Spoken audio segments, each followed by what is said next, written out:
What would you do if a duke offered you a position no other clerk would touch? A room so choked with the dust of half a century that the footmen laughed as they passed the door. In the bitter winter of 1818, in the damp stone corridors of Ashworth House, 24-year-old Beatrice Linfield shook a gloved hand on that very bargain and walked into a library no maid had opened in 10 years. The downstairs staff said she had bought her own ruin. But what the bottom drawer of the mahogany desk would reveal 3 months on would silence every voice that mocked her. Settle in. Bank the fire a little higher. Let us know where you are watching from tonight. And stay close, because this story begins in the kind of cold that settles deep into the bones. Beatrice came up the gravel drive on foot, her boots thin at the sole, and her pelisse darkened almost to black by the sleet. The cart had gone on ahead with the last of her father's books, a tin box of nibs and a chipped inkwell, and she had chosen to walk the final mile so the steward would not see her face when the great house came into view. 6 months since the auction.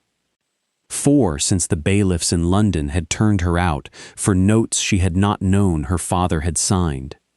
2 since she had answered an advertisement from the Duke's steward and received a single line in reply. There is a room. Come if you must. She must. There had been nowhere else.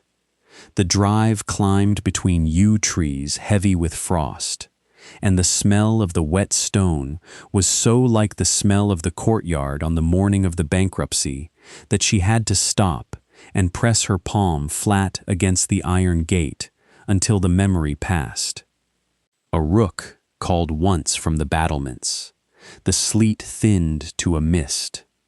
When she raised her head, the roofs of Ashworth House lay before her, in the fold of the valley, limestone and slate, and 100 chimneys trailing smoke. And beyond them, the vast gray rise of the Duke's estate, built on wealth she could not comprehend. The steward's office sat at the far end of the kitchens, low and shadowed, with a heavy oak door swollen shut by damp. Beatrice had to lean her shoulder against it twice before it gave. Inside, there was a ledger, a hearth cold since morning, and a man rising slowly from a stool by the window. "You are paler than your references stated," the steward said. "I walked from the coach. I am ready to begin." Beatrice stood. The room was draughty at the floor and close in the middle, and she stood quietly, and the steward watched her, the way one watches a stray, to see whether it will stay or bolt. Nothing more was said that first evening. In the attic above the scullery, there was a narrow bed and a folded blanket smelling of lye and mice, and Beatrice lay in the dark, listening to the wind begin again on the slates, and thinking that she had, in truth, arrived at the bottom of a long fall and would have to learn to stand from where she now lay. She did not yet know that the young Duke of Ashworth had been asking in his clubs whether anyone in London would take 50 years of his father's hoarded chaos off his hands for the price of a clerk's wage. By the end of the first week, Beatrice had walked the corridors twice, offering herself for any honest labor while she waited for the library key. She mended a tablecloth for a bowl of stew. She scoured the silver for a shilling.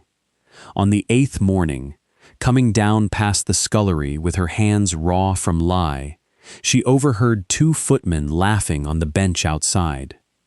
"He will pay someone to take it," one said. Pay, mind you, and still no takers. The paper is half rot already. Ledgers like felted rags. Mildew the size of coins. His Grace wants the room cleared before Michaelmas. Beatrice stopped in the hall. She had grown up in her father's study in Mayfair before the ruin took him. And she knew archives the way another girl might know her letters. She knew a ruined library could be brought back, She knew too that no one in Ashworth House would believe such a thing from a thin young woman in a mended coat. She went that afternoon to the steward's office above the kitchens, climbed the narrow stair and stood in the doorway until he looked up from his ledger. "I will take it," she said. The steward laughed once, sharp and short, the way a man laughs when he thinks he has misheard. Then he saw her face and stopped. "Take what, girl?" "The East Library, His Grace's archives, the ones no clerk will touch." He set down his pen. He named the scale. 50 years of paper, he said, and the estate ledgers besides. And he named a wage so small it was not truly a wage but a formality. A shilling and a signature to make the contract lawful. He named also the crates they stood in, which she would have to empty within the fortnight. "You understand," he said slowly, "that this is not a gentleman's library. I understand. There will be no allowance for coal, no maid to assist. I understand." He looked at her a long moment. Then he drew a sheet of paper toward him and dipped his pen and asked her name, and Beatrice Linfield spelled it out for him, letter by letter, and he wrote it down, and he pushed the paper across the desk, and she signed. The ink was thin, and the nib scratched, and when she straightened her hand was trembling, and she pressed it flat against her skirt, so he would not see.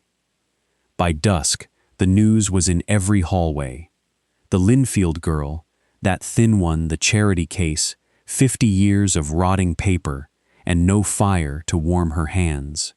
The head housekeeper laughed until she had to sit down. The valet shook his head. Even the vicar, meaning kindness, murmured that the Lord tried some souls sorely.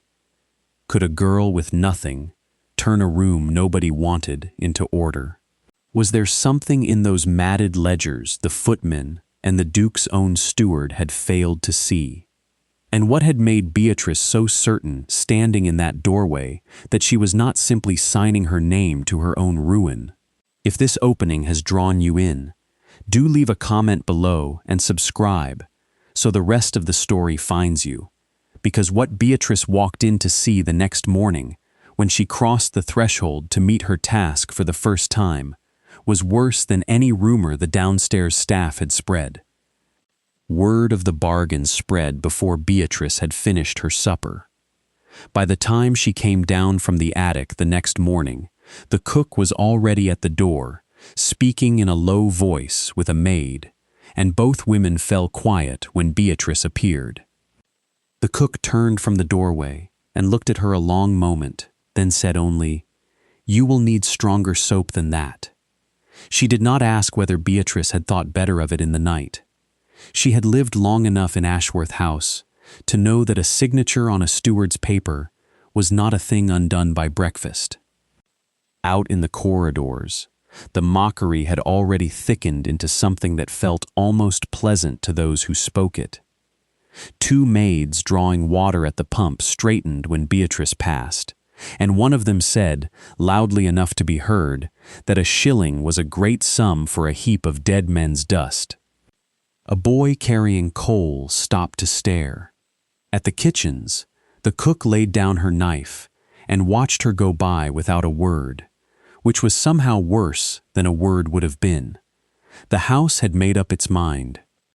She was the thin one, the charity case, the girl who had bought her own ruin from a duke too proud to pay a proper clerk. At the corner by the grand staircase, the young duke himself came out of the morning room with a hound at his heel.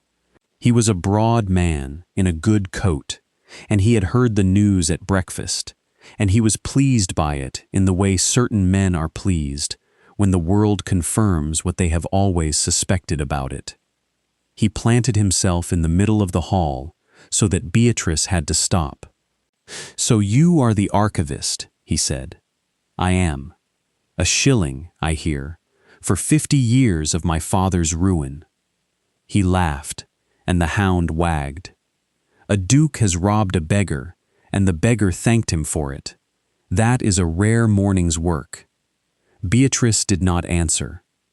She had been schooled in silence by 6 months of grief and 4 months of a bailiff's cold civility, and she had learned that a closed mouth was cheaper than any retort. She waited until the Duke tired of his own voice and stood aside, and she went on down the hall without looking back. She had almost reached the turning for the East Library when she saw the old woman. She was sitting on a low bench against the sunny side of the corridor, wrapped in a dark shawl, with a pile of mending in her lap and a basket of thread at her feet. Her hands moved without her eyes. She had been a lady's maid once, so people said, though her mistress had been in the ground longer than most in the house had been alive. Beatrice slowed.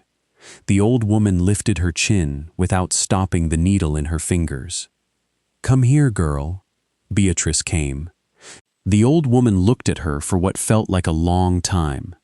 Then she reached into the basket and took out a small brass key and held it up between her thumb and forefinger so that the light passed over it. "There is more in a house," she said, "than what the masters tell you." Beatrice waited for more. None came.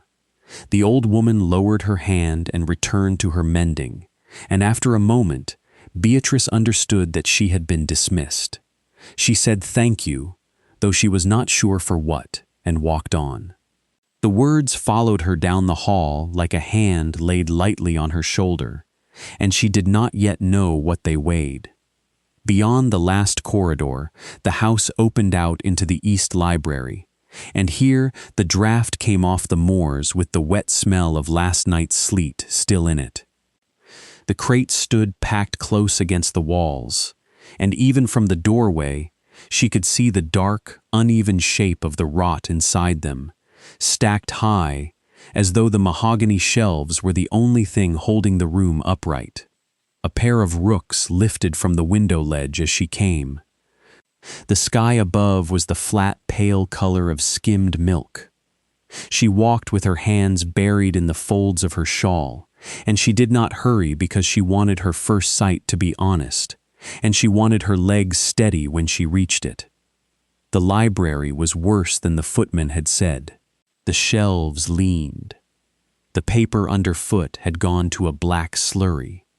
The curtains were cracked across their length, and what light stood in the room had a skin of gray dust on top. And the crates themselves. Beatrice set her hand on the doorframe and made herself look at each one. Letters with edges chewed by mice, ledgers matted into slabs that hung from the shelves in filthy plates, so thick with damp and rot that the shape of the history underneath was hidden. One crate was split down the middle. Another had a milky film of mold across the near side. The great mahogany desk, off in a corner by itself, watched her without offering comfort. She stood a long while at the threshold. She did not weep, though her throat closed once, and she had to swallow it down. She counted them. 90 crates, as the steward had said, and the loose ledgers besides. She marked in her mind the ones that were worst. She listened to the sound of the room, which was not the peaceful quiet of a healthy study, but a wet, laboring draught from too many broken windows at once. The downstairs staff was right. The footmen were right. The steward had told her plainly, and she had understood him plainly. And yet, under all of that, beneath the stink and the sag and the ruin, was a thing the old woman had pinched between her fingers and held to the light. Beatrice did not name it to herself yet. She only stood at the door and let herself look. She did not go back to the attic that night. She fetched her shawl tighter and set her back against the leeward side of the great desk and sat down on the cold floor, and there she stayed. The wind moved over the moors. A star or two came out between the ragged clouds.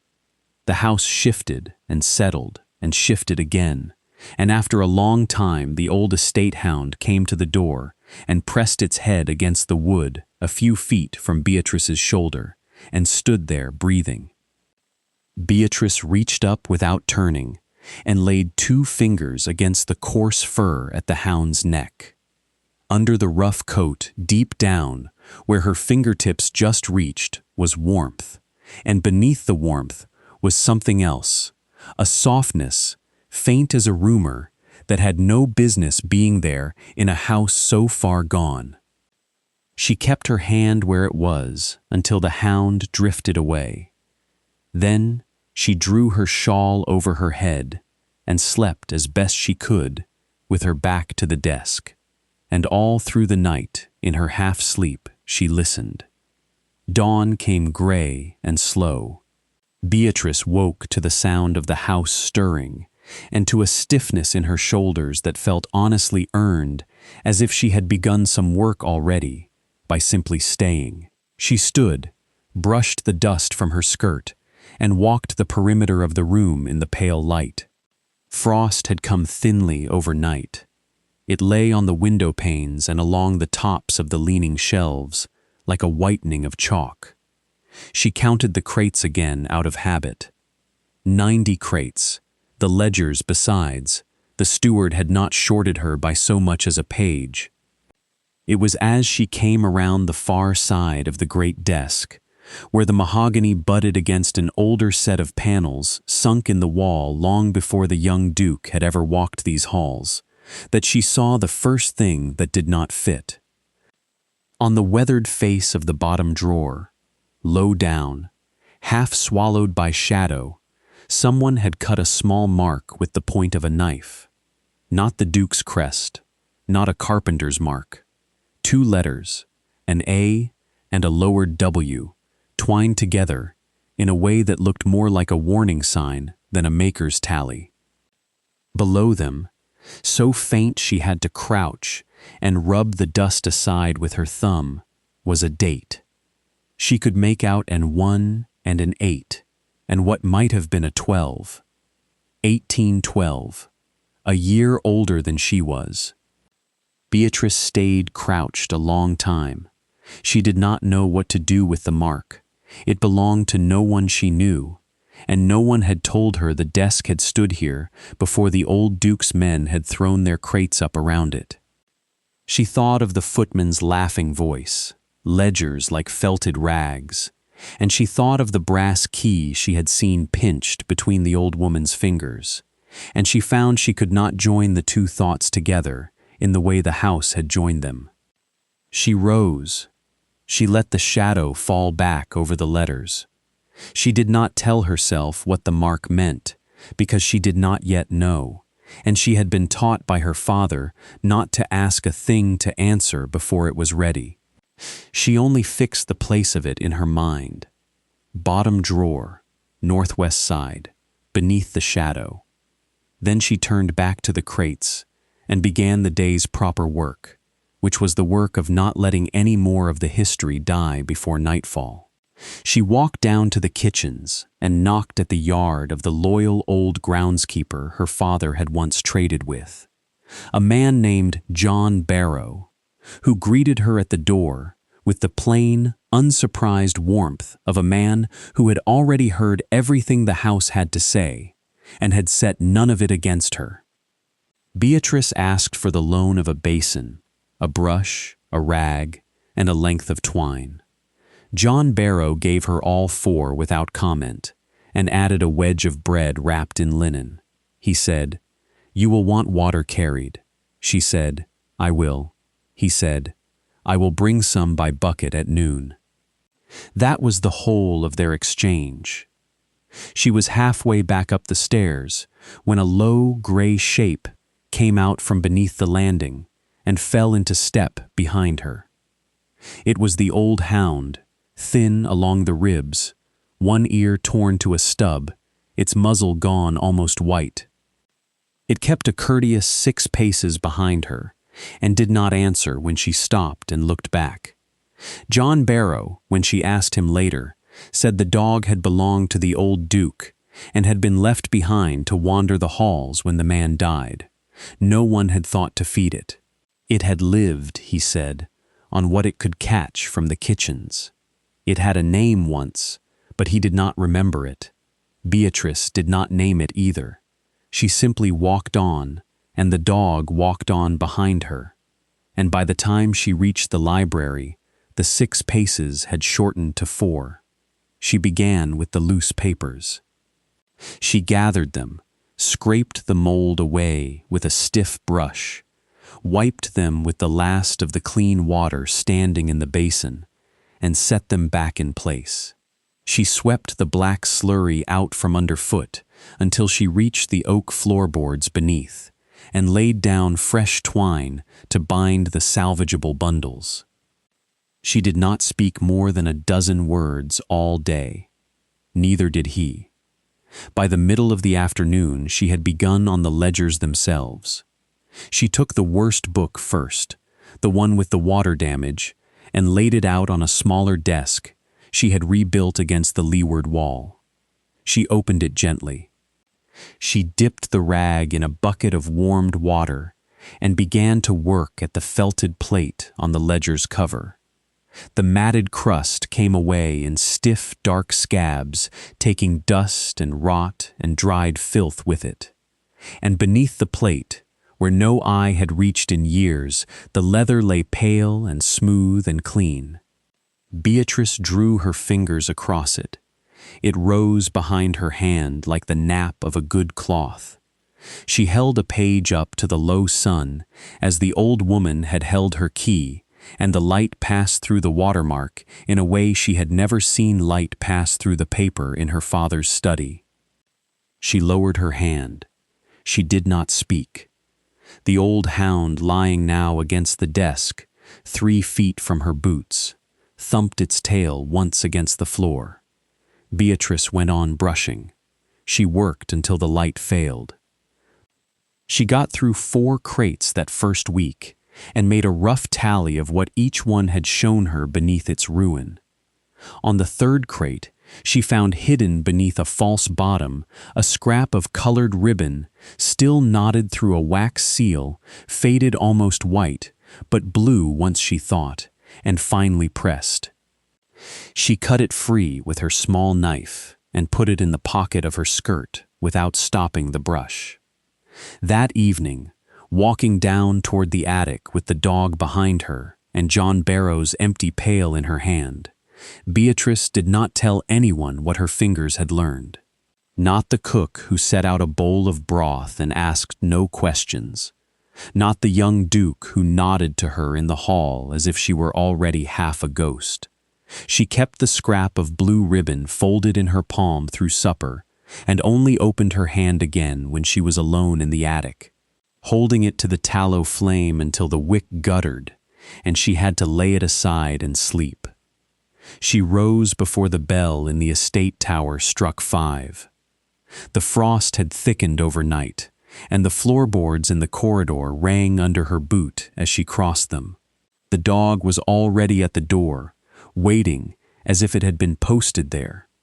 Together, they walked the hall up to the library in a gray light that had no color in it yet.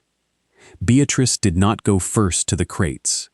She went to the bottom drawer on the northwest side and knelt where the shadow still hid the 2 twined letters and the faint date.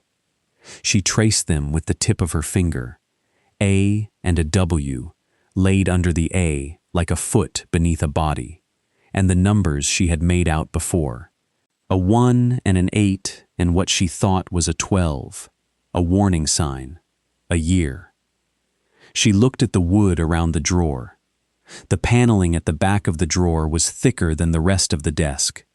It had been built and forgotten. Beatrice took a letter knife and worked at it carefully, so as not to split the grain. 2 inches in, the blade struck something that was not wood. She set the knife aside and knelt again.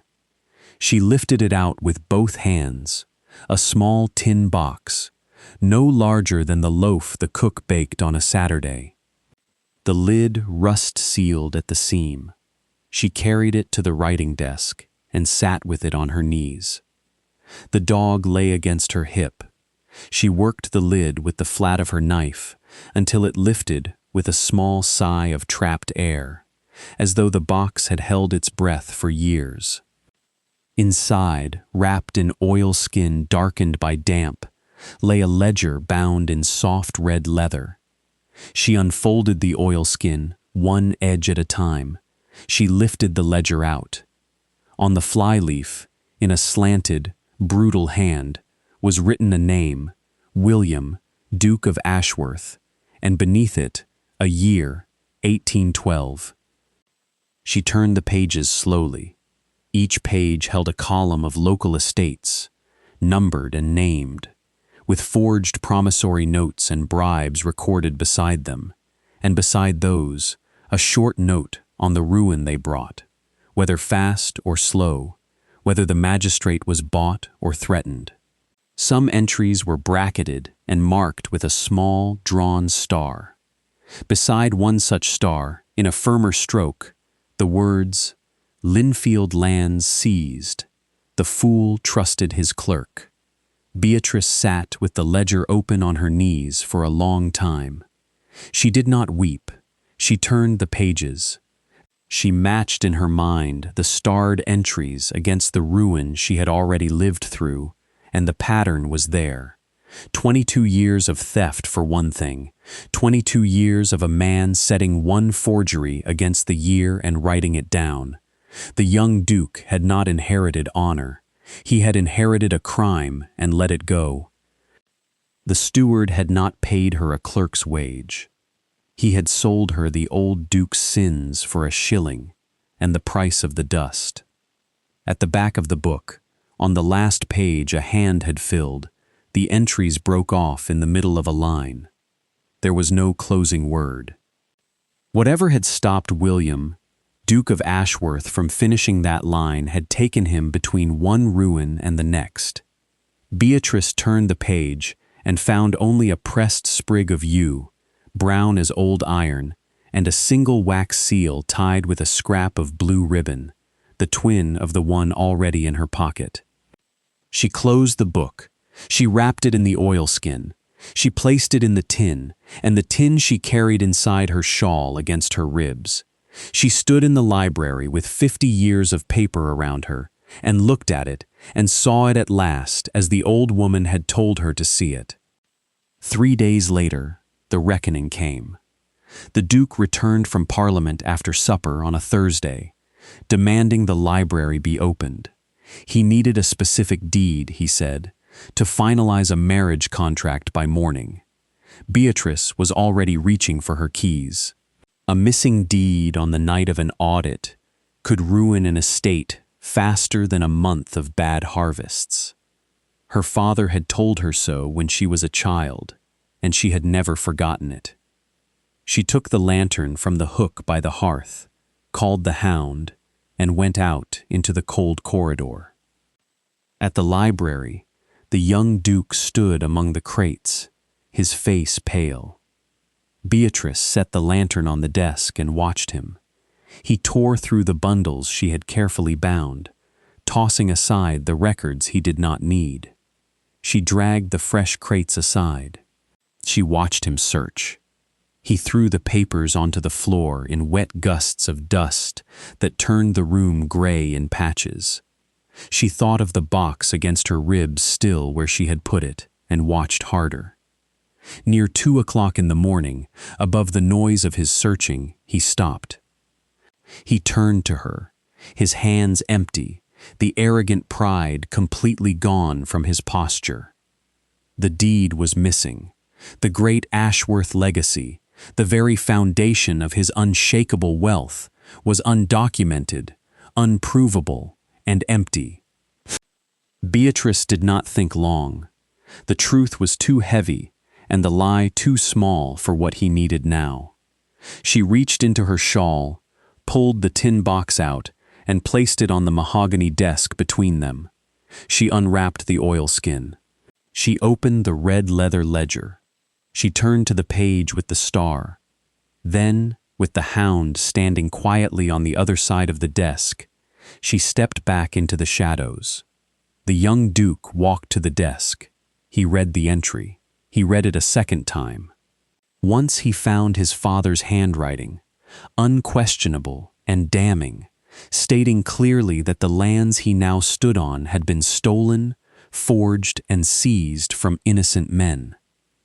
The dog lay across the rug and did not move from him. By first light, the pride had vanished. The absolute certainty he had carried like a weapon had already begun to melt off his shoulders.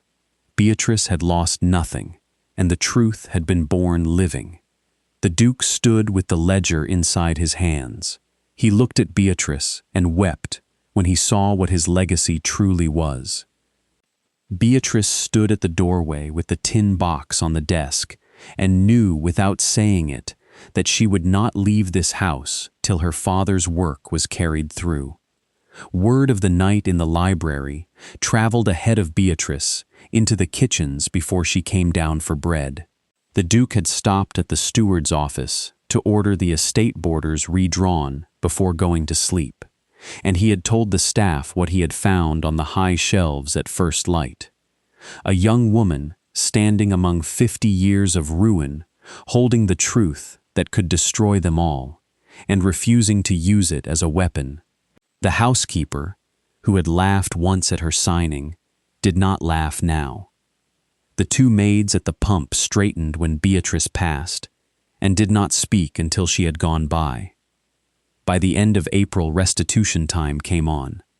The Duke drove to London for a pair of proper solicitors and returned the same evening with documents wrapped in oiled cloth. Beatrice oversaw the transfers herself, laying each deed out flat on the clean desk she had scrubbed with lye. What came off the estate was not what the staff had expected. The wealth was divided, returned to the families, quiet and complete. She sorted each deed by lamplight, rolled it, and stacked the rolls in the library. Within a fortnight, there were 43 estates restored, signed and marked. The first solicitor to come was a magistrate from Bradford, who had heard from a clerk coming through London. He stood in the library a long time, with a deed opened across his forearm, and did not speak.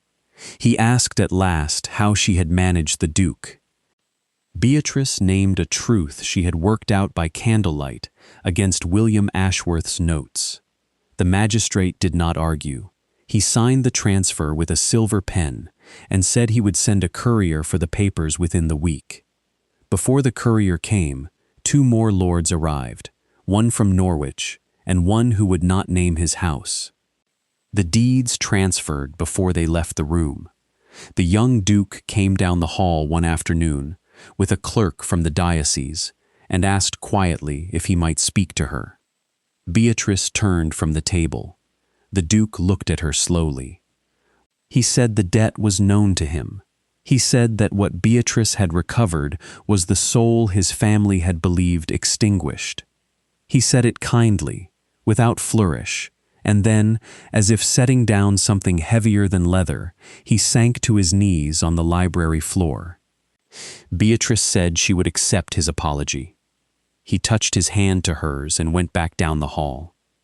The chorus at the pump, at the kitchens, at the grand stair had already changed its tune, but the Duke's walk down the corridor sealed it. In Ashworth House, she was no longer the charity case. She was the master of the archives. By late summer, Beatrice had paid John Barrow for every borrowed tool, settled her family in their restored Mayfair home, and set aside enough coin in the tin box to see herself comfortable. The Duke wrote from the estate office to ask, cautiously, whether she would consider staying on at Ashworth at whatever wage she named. She wrote back that she would. On an evening in September, the light came low and gold across the desk. Beatrice walked up from the kitchens with the hound at her heel and the old brass key swinging in her hand. The library was orderly, quiet, the shelves already growing full with honest ledgers. The young Duke, now quietly working at the far table, lifted his head as she passed. She stopped at the bottom drawer on the northwest side and laid her palm flat against the wood where the A and the W were twined. The old woman from the sunny bench had passed in July. Before she passed, she had sent word by John Barrow that she wished Beatrice to have the basket and the thread. They stood now on the shelf above the hearth. Beatrice had understood at last what the old woman meant about a house and what the masters tell you. She had understood it in her hands before she understood it in words.